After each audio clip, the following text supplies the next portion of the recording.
मेरे दोस्तों बुजुर्गों सज्जनों ते मित्रों GS स्टूडियो की तरफों सादक भट्टी का मुहब्बता भरिया सलाम। ते GS स्टूडियो पेश करता है दास्तान काला पहाड़।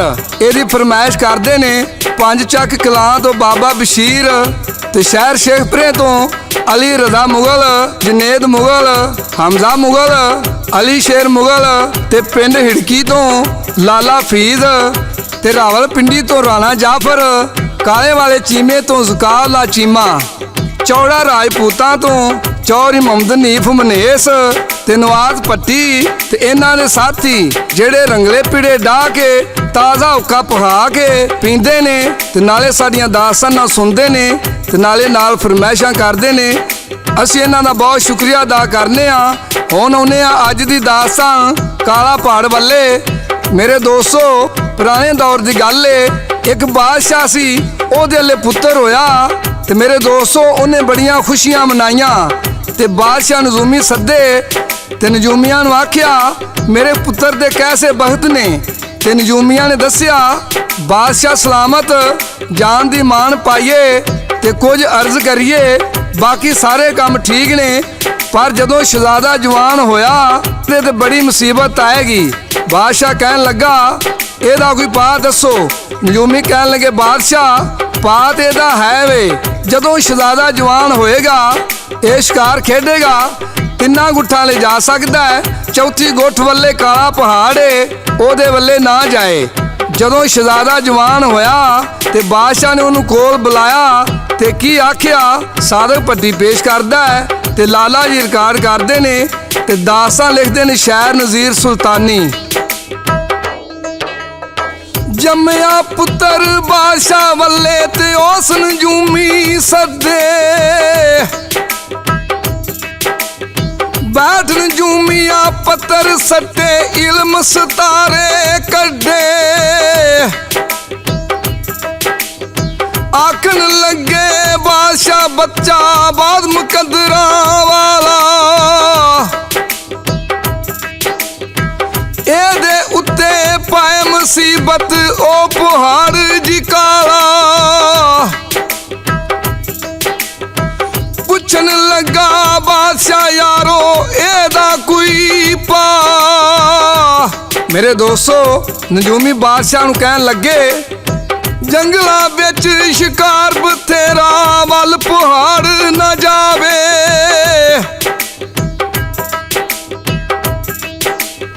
जद जवान होया शहजादा बादशाह कोल बुलाया, वल पहाड़ न जावी बच्चा बादशाह ने समझाया। मेरे दोस्तों ते सज्जनों ते मित्रों शहजादा रोज शिकार खेडन जांदा सी, पर बादशाह की नसीहत कारण चौथी गुट्ठे काले पहाड़ वाल नहीं सी जांदा। एक दिन सोचन लगा चौथी गुट्ठे काले पहाड़ वाल की है जिथों मना किया गया है। जदों भी शिकार खेडन जांदा सी ओदे नाल 4-5 सिपाही हुंदे सन। शहजादा आखन लगा इन्हां सिपाहियां दे हुंदियां मैं उस पहाड़ वाल नहीं जा सकदा, किस तरह इन्हां सिपाहियां तो बगैर जावां ते जाके वेखां कि उस पहाड़ ते की है। एक दिन सवेरे सवेरे शहजादा तीर कमान तलवार ते घोड़ा लैके कल्ला ही शिकार नूं निकल गया ते सीधा काले पहाड़ वाल चला गया। जदों काले पहाड़ दे नेड़े पहुंचिया ते पहाड़ ते चढ़न तो पहला ही ओनू डाकुआं ने घेर लिया ते डाकू ओनू किवें घेर लैंदे ने ते सादक भट्टी पेश करता है ते लाला जी रिकॉर्ड करते ने ते शायर की लिखदा जद पहाड़ दे कोल आया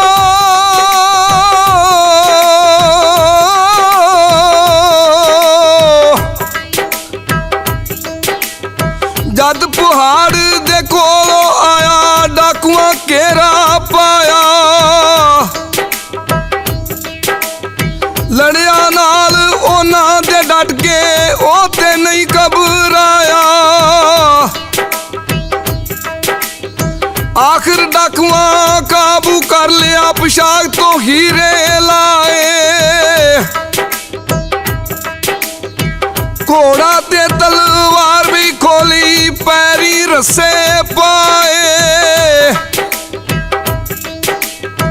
बन के सट गए जंगल अंदर पईया उतों शामा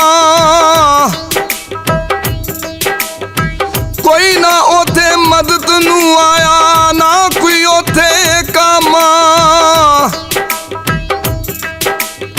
ना कोई ओथे मदद नू आया ना कोई आया कामा अल्लाहू दा कन विच ओदे दूरों आवाज़ा आया मारे उच्ची उच्ची आवाज़ा उस फकीर बुलाया। मेरे दोस्तों दे सजनों दे मित्रों जदों उन्हें अल्लाहू दा आवाज़ा सुनिया ते उच्ची उच्ची आवाज़ा मारन लग पिया कोई जेड़ा मेरी मदद करे। शहजादे दी आवाज़ सुन के एक फकीर उहदे कोल आया ते उन्हें वेखिया भई एक लड़का जिदे हथ पैर बद्धे ने वे यारो मददगार पिया है। फकीर ने उहदे हथ पैर खोले ते पुछया तू कौन है ते इत्थे की करन आया है। शहजादा कहन लगा मैं एक शहजादा वां ते शिकार खेडन आया सा। इत्थे डाकुआं ने मेरा घोड़ा ते मेरी तलवार ते तीर कमान भी खो लैने। तो फकीर ने अल्लाह ताला अगे दुआ की ते गैब चों एक तलवार आ गई। फकीर ने तलवार शहजादे नूं दे के आख्या ये जिन्ना भूतां दा काला पहाड़ है जिन भूत या कोई दिओ तेरे ते हमला करे ते ये तलवार तेरी मदद करेगी। सादक भट्टी पेश करदा है ते शायर की लिखदा बाबे ने तलवार जो दित्ती मेरे बेलियो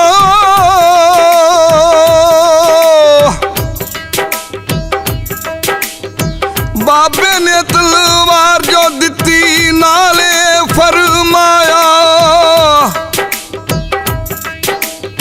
मार के लावी गाटा ओदा दियो जे सामने आया दे तलवार ओनू बाबा पै गया अपने राए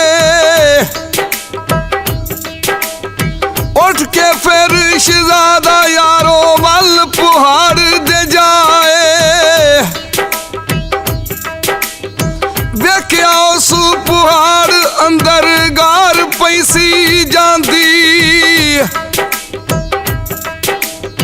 को पुनेरी गार सी यारो कई बुले में खांदी वड़िया ओ गार दे अंदर कुछ ना नजरी आया सुनी जो उसने आवाज जनानी ओनू यार बुलाया। मेरे दोस्तों ते बुजुर्गों जदों गार विचों ओनू एक जनानी दी आवाज़ आई जेड़ी ओनू बुला रही सी उन्हें अगे वध के वेख्या ते कि शमा रोशन सी जिदे कोल एक खूबसूरत लड़की बैठी सी ते रोन डई सी ते शहजादे ने ओदे कोल जाके पुछया तू कौन है ते क्यों रो रही है। वो कहन लगी मैं मुल्क पारस दे बादशाह दी बेटी हाँ मैनू एक दिओ चुक के लै आया है उन्हें मैनू इत्थे कैद किया है। वो रात नू चला जाता है ते दिन नू आ जाता है हुण हो गया है ते सवेर हुंदे ही आ जाएगा इत्थों तू चला जा नहीं तो तेनू भी वो खा जाएगा। शहजादी की कहती है ते सादक भट्टी पेश करदा आखन लगा शहजादी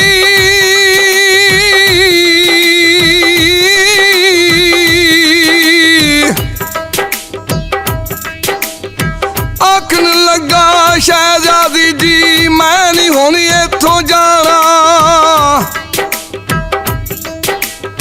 खा लियो मैनू भावें जिन्ने आके खाना लैके जावा तेनू इत्थों वेखा केड़ा रोके।